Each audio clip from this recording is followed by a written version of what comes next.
I'm Paul Hogrogian, President of the National Postal Mail Handlers Union. It is February 25th, and we are at Postal Headquarters, where we just opened up formal negotiations for our 2016 collective bargaining agreement. Both sides introduced their team members and read their opening statements. The following is a video of the proceedings. On behalf of the National Postal Mail Handlers Union and almost 44,000 mail handlers that our union represents, we are pleased to be here in the Benjamin Franklin Room to open 2016 negotiations with the Postal Service. Although we expect a difficult round of bargaining, the npmhu is committed to making every reasonable effort to reach an agreement that is good for our members, good for the Postal Service, and good for the American mailing public. The Postal Service certainly is facing continuing challenges, some caused by economic conditions, others caused by legislative actions or legislative inactions, and still others by technological changes. But the Postal Service also is more stable and more robust than it has been at any time since the Great Recession of 2008. When the parties opened their 2011 round of bargaining, the 2008 recession was still in control. Mail volume and postal revenue were in constant and seemingly irreversible decline. Today, that recession is part of history. Economic growth has returned to the American economy. And the Postal Service is once again operating with significant surpluses in revenue over expenses. When the parties last negotiated in 2011, the Postal Service was seeking substantial reduction in labor costs from bargaining unit employees, represented by the Mail Handlers Union, including substantial numbers of non-career employees earning less money and having fewer benefits than career employees. Some of these proposals actually were awarded to the Postal Service through the 2013 Fish-Gold Arbitration Award. Based on these fundamental changes in our workforce, the Postal Service has reduced its overall labor costs for mail handling activities, and many of those reductions, including a revised wage scale for future career employees, are scheduled to continue into the future. The Postal Service also continues to downsize its complement of mail handlers, with the current number more than 6% fewer than in 2011.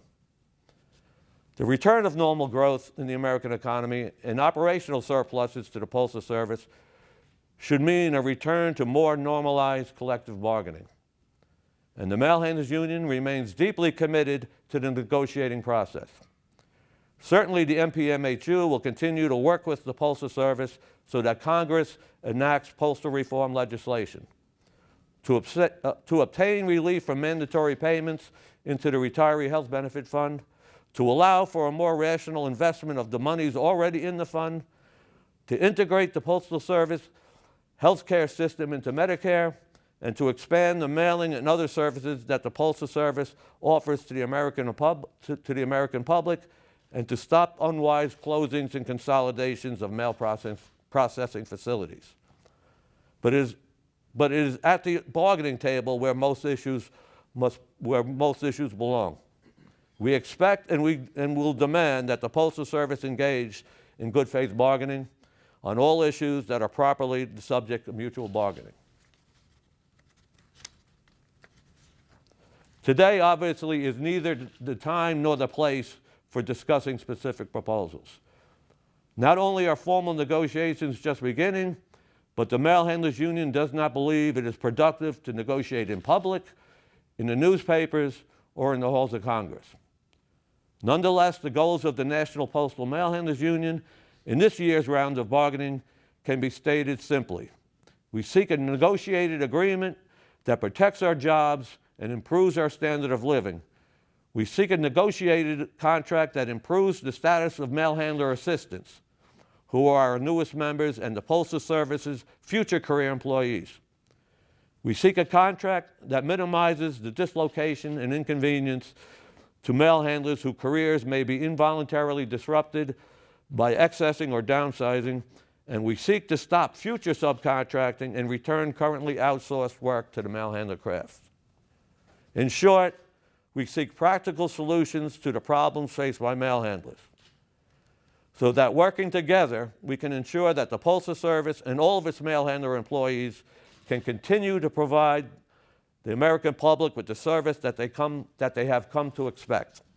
In closing, let me state that the National Postal Mail Handlers Union seeks to obtain a fair and just settlement with the Postal Service. We understand that these negotiations will be difficult, but if management makes reasonable proposals and counter-proposals at the bargaining table, we certainly will recommend ratification to our membership. We also hope for and expect the same attitude from postal management, that reasonable proposals from the union will be met with acceptance. If both parties are able to adopt this approach to bargaining, I am optimistic that we will be able to reach a negotiated settlement. Thank you very much. Thank you, Paul. Thank you, Paul. Good morning, everyone. Let me start by thanking Paul for his leadership and specifically his continued partnership as we seek common sense legislation to put the Postal Service on firmer financial footing. I also would like to thank the National Postal Mail Handlers Union for your continued commitment to the Postal Service and to our customers. As we begin negotiations, we do so as strategic partners. Our collective goal is to negotiate a contract that strengthens the Postal Service, enhances our ability to serve our customers, and is fair to our employees. Everyone here today is aware of the enormous challenges facing the Postal Service. Collective bargaining offers us the opportunity to jointly address the cost, the flexibility, and the structure of the mail handler workforce needed in this rapidly changing and increasingly competitive business environment. The decisions we will make over the coming weeks will impact the future success of our organization. And I have faith that the parties will work together, will be reasonable, and that we'll engage in serious and honest discussions with the expectation that we will reach a negotiated agreement. Let me emphasize that we recognize and appreciate the contributions that your union has made in the last round of bargaining. We know there is no question that Postal Service employees have made sacrifices over the past couple of years. They've not gone unnoticed, and they are certainly appreciated. But there is still work to be done. We still face serious financial challenges and a continuing decline in total workload. At the same time, we're adjusting to the highly competitive package market, which will require unprecedented levels of flexibility as we continue to compete to capture more of this business. We're committed to investing in the future of the Postal Service. We're investing in technology and the infrastructure necessary to compete in this dynamic marketplace. We're continuing to invest in employees to ensure that we're providing outstanding service to the American public. Service is foundational and it is key to growth. We have a shared objective, and that is the long-term viability of this great organization. So thank you for your commitment to the future of the Postal Service, and we look forward to productive discussions. Thank you, Paul.